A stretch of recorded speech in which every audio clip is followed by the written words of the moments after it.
ৰৈ কেতেকী জুবিন গাৰ্গ নহয় জুবিন বাৰ্গ আৰু কংগ্ৰেছৰ নেতাবিলাক গুৱাহাটীত আহে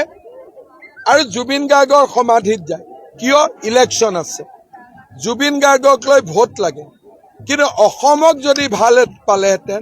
এয়াৰপোৰ্টত প্ৰথমতে নামি ভূপেন হাজৰিকাৰ সমাধিত আহিলেহেঁতেন তাৰ পিছত শ্বহীদ বাকৰিত আহিলেহেঁতেন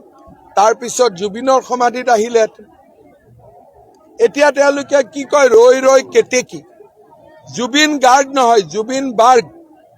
আৰু তেওঁলোকে কয় জুবিনক ন্যায় দিব আপোনাৰ কথা এটা সোঁৱৰাই কৈছে নিৰ্বাচনৰ পূৰ্বে যদি ন্যায় দিব নোৱাৰে তেতিয়াহ'লে বিজেপি ভোট দিব তেতিয়াহ'লে মই কেনেকে ন্যায় দিব লাগিব তাৰমানে মই জাজৰ মূৰত পিষ্টল এটা ধৰি দিব লাগিব আমাৰ কাম চাৰ্জশ্বিট দিয়া আছিলে আমিতো চাৰ্জশ্বিট দিলো আজিলৈকেতো কোনো জেলৰ পৰা ওলাই আহিব পৰা নাই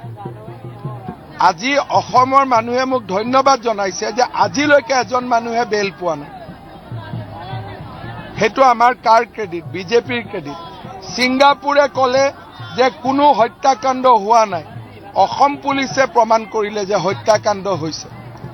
ছিংগাপুৰতকৈও ভাল কাম কোনে কৰিলে অসম পুলিচে কৰিলে সেইকাৰণে গোটেই পাব্লিক এইবাৰ ধুমুহাৰ দৰে ওলাই আহিছে যে বিজেপিক ভোট দিম ছিংগাপুৰৰ ৰায়টো ভুল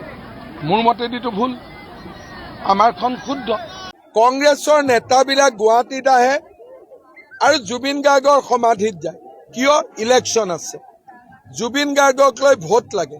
কিন্তু অসমক যদি ভাল পালেহেঁতেন এয়াৰপোৰ্টত প্ৰথমতে নামি ভূপেন হাজৰিকাৰ সমাধিত আহিলেহেঁতেন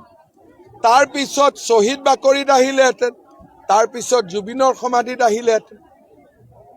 এতিয়া তেওঁলোকে কি কয় ৰৈ ৰৈ কেতেকী জুবিন গাৰ্গ নহয় জুবিন বাৰ্গ আৰু তেওঁলোকে কয় জুবিনক ন্যায় দিব আপোনাৰ কথা এটা সোঁৱৰাই কৈছে নিৰ্বাচনৰ পূৰ্বে যদি ন্যায় দিব নোৱাৰে তেতিয়াহ'লে বিজেপি ভোট দিব তেতিয়াহ'লে মই কেনেকে ন্যায় দিব লাগিব তাৰমানে মই জাজৰ মূৰত পিষ্টল এটা ধৰি দিব লাগিব আমাৰ কাম চাৰ্জশ্বিট দিয়া আছিলে আমিতো চাৰ্জশ্বিট দিলো আজিলৈকেতো কোনো জেলৰ পৰা ওলাই আহিব পৰা নাই আজি অসমৰ মানুহে মোক ধন্যবাদ জনাইছে যে আজিলৈকে এজন মানুহে বেল পোৱা নাই সেইটো আমাৰ কাৰ ক্ৰেডিট বিজেপিৰ ক্ৰেডিট ছিংগাপুৰে ক'লে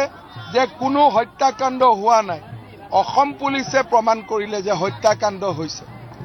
ছিংগাপুৰতকৈও ভাল কাম কোনে কৰিলে অসম পুলিচে কৰিলে